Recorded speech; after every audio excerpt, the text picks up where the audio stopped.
Olá pessoal, espero que vocês estejam bem, mesmo diante desse cenário que nós estamos vivendo hoje no nosso país e no mundo, em face aí da pandemia do Covid-19. Pois bem, hoje nós então formalmente começamos a fazer a primeira transmissão no nosso canal do YouTube, na medida em que na última semana, no dia 20, salvo engano, nós inauguramos o canal e publicizei, naquele primeiro momento, a nossa ideia, a nossa proposta de conversarmos um pouco sobre aspectos jurídicos, especialmente voltados para as áreas que tenham atuado nos últimos anos, notadamente no campo do direito internacional, do direito ambiental e dos direitos humanos. Entretanto, a proposta não estará limitada a esses temas. Eu pretendo aqui trazer algumas novidades, em algumas circunstâncias, contemplar alguns temas que estejam também em evidência na atualidade, seja no Brasil e no mundo, e também trazer convidados para que a gente possa conversar sobre aspectos jurídicos principalmente, mas não apenas. Bom, e aí nesse primeiro momento eu fiquei pensando qual de repente poderia ser a melhor abordagem para que nós pudéssemos então inaugurar esse canal. E eu pensei em algo que de alguma forma pudesse congregar exatamente os aspectos do direito internacional, dos direitos humanos e do direito ambiental. Eu publiquei alguns anos atrás um livro intitulado Direito Internacional dos Direitos Humanos, pela editora Saraiva, e reeditei essa obra também pela editora Saraiva, na segunda edição, e o ano passado nós então publicamos essa mesma obra, esse livro, na editora Lumen Luz. Então, nós publicamos o livro Direito Internacional dos Direitos Humanos, está agora na terceira edição, um livro que tem mais de 300 páginas, na verdade 327 páginas, onde apresento algumas ideias exatamente do sistema global de proteção dos direitos humanos e dos sistemas regionais, destacando aqui o sistema europeu, o sistema americano e também trazendo algumas informações do sistema africano e do incipiente sistema árabe. Para falar um pouco dos sistemas regionais de proteção dos direitos humanos, esse tema, embora seja muito importante, ele já possui vasta bibliografia relacionada ao mesmo. Inclusive, para aqueles que me acompanham, este estudo, que como mencionei ainda há pouco, foi reeditado no ano passado, em 2020. E aí, dentro dessa ideia, eu procuro então aqui, neste primeiro momento, trazer algumas reflexões de uma pesquisa que estou desenvolvendo junto com os meus grupos de pesquisa, com os alunos de mestrado, de doutorado, de graduação, nas instituições que eu estou vinculado, a respeito exatamente da inter-relação dos direitos humanos e do meio ambiente. E muito particularmente aqui, neste caso, no sistema internacional. Então, no ano de 2019, o tempo está passando tão rápido, né? Que às vezes a gente fica até meio assim, pensando. Eu tive a oportunidade, o privilégio de participar do curso de Direito Internacional da OEA, como sendo um dos expositores, um dos conferencistas, e naquela oportunidade eu lancei exatamente essa ideia para os alunos que compareceram no curso, tratando especificamente da situação que se apresenta no sistema interamericano. E de lá para cá, então, eu tenho conversado bastante com os meus alunos e nas minhas reflexões acadêmicas sobre a necessidade de apresentar exatamente esse aspecto que é de suma importância junto aos sistemas regionais de proteção dos direitos humanos. Então, a proposta que eu tenho aqui é de lançar algumas ideias e nós vamos retomar essa discussão muitas vezes aqui no canal, sendo apresentado por mim mesmo ou por alguns convidados. Aliás, eu quero dizer para vocês que nós teremos novidades. Nós estamos lançando agora o canal, mas já estou pensando aqui numa série de atividades, inclusive trazendo esses pesquisadores que atuam comigo, especialmente no meu laboratório de pesquisa, para participar também de ações como essas. Então, o tema da inter-relação dos direitos humanos e do meio ambiente, particularmente nos sistemas regionais, tem sido um objeto de minha reflexão nos últimos anos. Eu devo dizer para vocês que já consegui coletar uma série de casos que foram submetidos nos sistemas regionais, e aí muito particularmente no sistema interamericano e no sistema europeu, relacionados a esse aspecto voltado ao meio ambiente. Só para ilustrar aqui, eu posso identificar alguns casos, como por exemplo, no sistema interamericano, caso do povo indígena Quichua versus Equador, de 2012, caso Soares Peralta, também versus Equador, de 2013, caso Lagos del Campo versus Peru, de 2017, caso Nuestra Tierra versus Argentina, de 2020, e vários outros casos que nós já listamos aqui. No sistema europeu, por exemplo, caso Power e Reimer versus Reino Unido, caso Lopes Ostra versus Espanha, caso Guerra e outros versus Itália. Olha aí o Guerra aí presente também no sistema europeu, né, de direitos humanos, relacionado especificamente nas questões voltadas ao meio ambiente. Caso Moreno Gomes versus Espanha.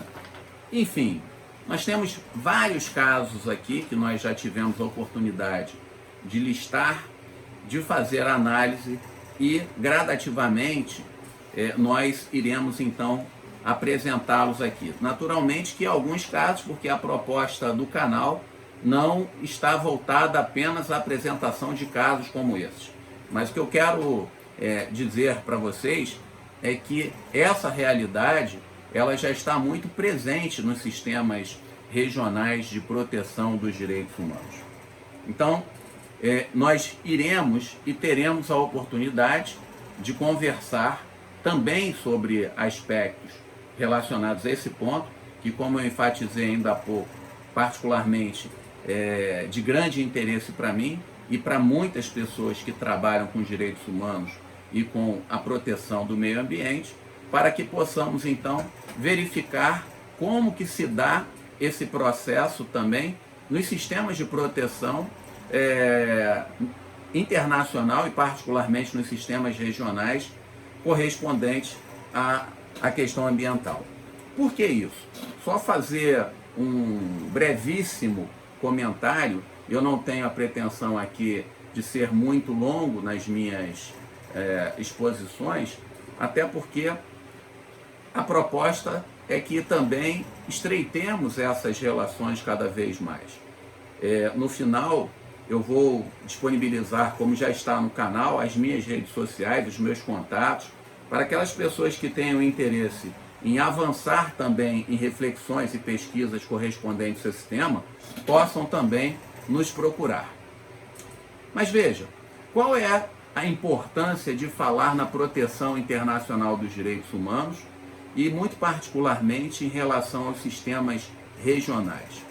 Exatamente porque no passado, quando nós não tínhamos esse sistema internacional de proteção, nós podíamos naturalmente percorrer as instâncias que estavam definidas pelo próprio Estado Nacional para vindicar por um direito que eventualmente teria sido violado. Um direito violado, então, poderia ser submetido à apreciação naturalmente do Poder Judiciário para verificar até que medida assistia direito àquela pessoa ou os familiares que eventualmente pudessem postular em seu favor.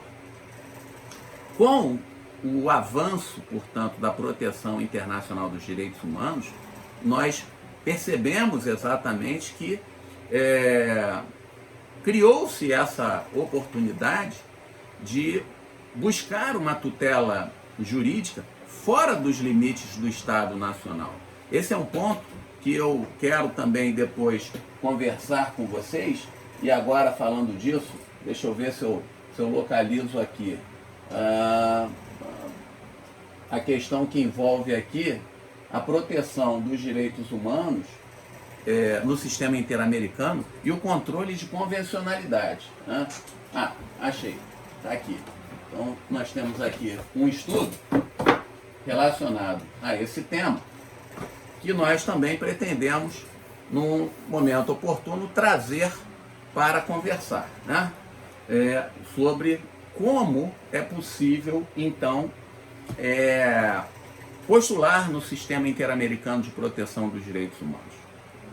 Porque nós sabemos que ele existe, naturalmente, sabemos que ele é importante, mas precisamos também apresentá-lo para que as pessoas possam efetivamente buscar essa tutela jurídica. Pois bem, mas esta não é a proposta inaugural. Eu, como havia mencionado no início da minha fala de hoje, eu quero exatamente estabelecer essa inter-relação da proteção dos direitos humanos do meio ambiente no sistema internacional, pensando muito particularmente, e apenas a título introdutório, alguns aspectos que já se apresentam como uma realidade no sistema europeu. Embora, eu devo dizer de antemão, sem entrar também na especificidade da minha fala agora, que neste particular, quanto à proteção dos direitos da questão ambiental nos sistemas regionais, o sistema interamericano acaba sendo mais desenvolvido do que o próprio sistema europeu. Isso é uma informação que eu já posso colocar para vocês. E é um detalhe curioso, porque normalmente quando nós estudamos os sistemas de proteção dos direitos humanos, os sistemas regionais, normalmente nós comentamos que o sistema europeu ele é o mais desenvolvido e, particularmente em questões ambientais, o sistema americano, pelo menos essa é a percepção que eu tenho, ele se apresenta de uma forma mais desenvolvida quando confrontado aos demais sistemas e muito particularmente aí na questão do sistema europeu. Então vejam, embora seja evidente a relação entre a proteção do meio ambiente como instrumento assegurador da tutela dos direitos humanos, ainda são tímidas as experiências dessas cortes internacionais na matéria. Em relação a esses sistemas regionais, o problema parece estar ligado ao fato de que a maioria das convenções de direitos humanos que as regem conferem proteção às questões ambientais apenas de forma transversa. E essa transversalidade de tutela se evidencia pela natureza das prestações jurisdicionais das cortes, que se traduzem por uma maior ou menor preocupação com o meio ambiente conferida pelos respectivos sistemas. Então vejam, no âmbito do Conselho Europeu, Conselho da Europa, a proteção do meio ambiente, cuja tutela em última análise compete à Corte Europeia de Direitos Humanos, decorre muito mais de uma interpretação extensiva conferida ao direito à vida e à saúde, bem como a proteção da dignidade humana, tutelados pela Convenção Europeia de Direitos Humanos, do que de uma proteção frontal contra possíveis danos ambientais. Ou seja, a Convenção Europeia não reconhece diretamente o direito ao meio ambiente saudável, como sendo um direito humano, mas apenas o protege nas hipóteses de um dano ambiental significar prejuízo direto à vida ou à saúde. Esses últimos, de fato, são tutelados e declarados como bens fundamentais. Para ilustrar, então, essa minha fala, eu posso, então, apresentar, de maneira resumida, naturalmente, o julgamento do caso de Fedeyeva versus Rússia, que foi julgado em junho de 2005 pela Corte Europeia de Direitos Humanos. Trata-se de uma ação individual na qual o requerente ingressou junto à Corte contra a Federação Russa em virtude de ameaça que representava para a sua saúde e bem-estar a exploração de uma siderúrgica localizada nas imediações da sua casa e que, portanto, fundamentou o seu pedido de indenização com base no artigo 8º da Convenção, que trata do direito ao respeito à vida privada e familiar. Muito embora, em seu julgamento, a Corte tenha expressamente reconhecido a existência do artigo 42 da Constituição Russa, que declara o direito de toda pessoa ao meio ambiente favorável e também as informações confiáveis sobre seu estado, bem como a uma indenização pelos danos causados à sua saúde ou propriedade por uma violação ecológica, no corpo da decisão consta, vejam que curioso, expressamente que, embora o artigo 8º tenha sido invocado em vários casos da jurisprudência da Corte, em que estavam envolvidas questões ecológicas, o fato é que os direitos e as liberdades protegidas pela Convenção não incluiriam o direito à preservação da natureza como tal. A decisão enfatizou ainda que as consequências nocivas da poluição ambiental devem atingir um mínimo de gravidade para serem enquadradas no artigo 8º da Convenção. Ademais, não obstante tenha condenado expressamente a Federação Russa a arcar com danos morais sofridos pelo autor, a Corte Europeia assim decidiu por entender pela existência de violação ao direito individual à vida, constante do artigo 8º da Convenção, decorrente de uma exposição prolongada do requerente à poluição industrial, enquanto fonte de desconforto e de desamparo físico.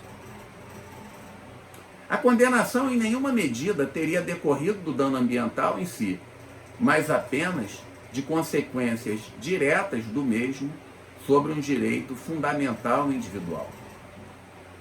Mesmo quando a decisão da Corte impôs ao governo russo a obrigação de reparar os danos, assim o fez sobre a expressa observação da necessidade de remediar a situação individual do requerente e não sob o ponto de vista do dano ambiental ocasionado pelo Estado.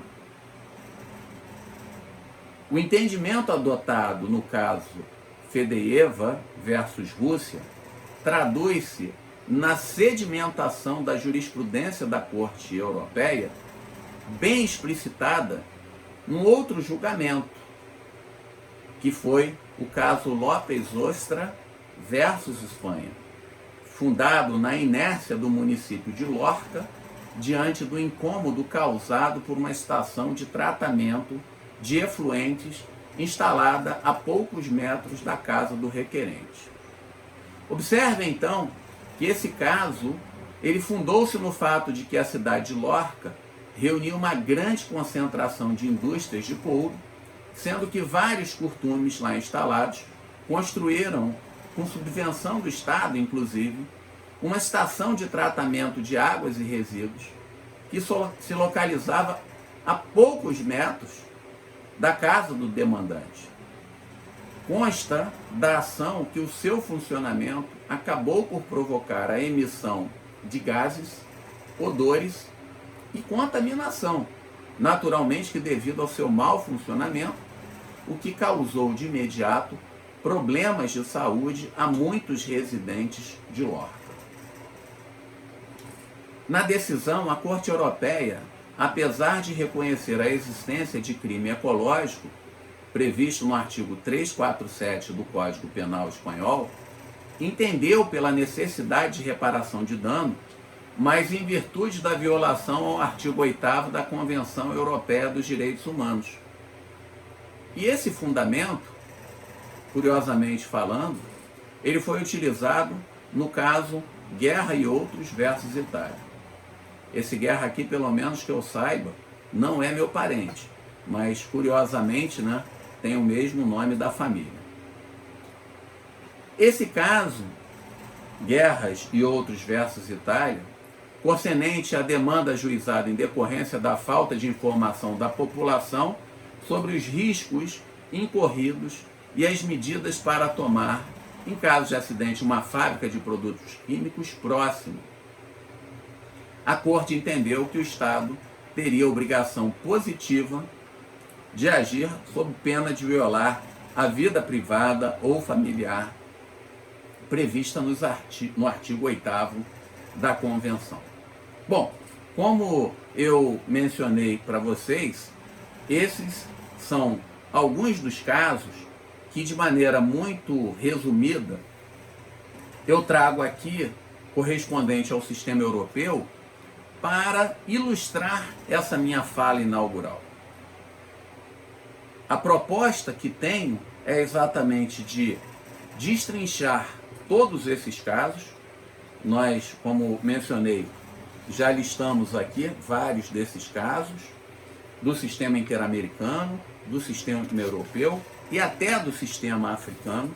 Então nós pretendemos comentá-los aqui de uma forma resumida e de uma maneira mais detida, com os comentários, né, análises mais profundas, a partir dos estudos que nós vamos publicizar e vamos publicar naturalmente.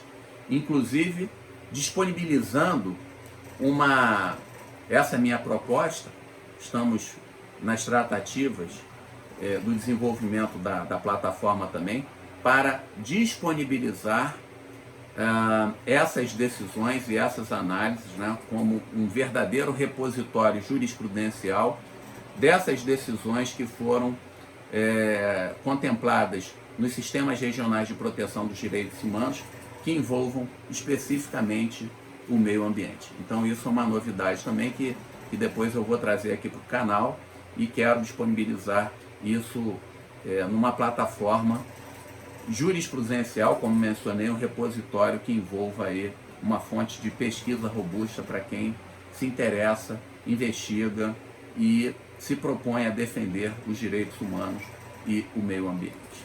Então vejam, a partir desses comentários, ainda que inaugurais, sobre esse sistema europeu, como nós tivemos a oportunidade de verificar, e o comentário que fiz há pouco, de que, de fato, existe essa proteção do meio ambiente também no sistema europeu, mas de maneira transversa. No sistema americano, como irei apresentar futuramente, isso já acontece de uma forma mais robusta, inclusive a partir, e não apenas, das decisões que foram produzidas no âmbito da Corte Interamericana de Direitos Humanos, mas também a partir da opinião consultiva que contemplou um status diferenciado para o meio ambiente no sistema de proteção dos direitos humanos aqui no sistema interamericano. Mas essa é uma conversa para o futuro. Espero que tenham gostado, que tenha sido útil. E se você deseja me acompanhar e participar desta atividade, não deixe de se inscrever no meu canal. E mais ainda, não se esqueça de acionar o sino. Isso é um detalhe importante, porque todas as vezes que nós postarmos um vídeo, você imediatamente será notificado e terá não apenas a oportunidade de assistir, mas de interagir conosco. Então, não deixa de curtir o nosso canal e, naturalmente, compartilhar e divulgar essas nossas ações. Fica com Deus e até a próxima, gente. Abraço. Valeu!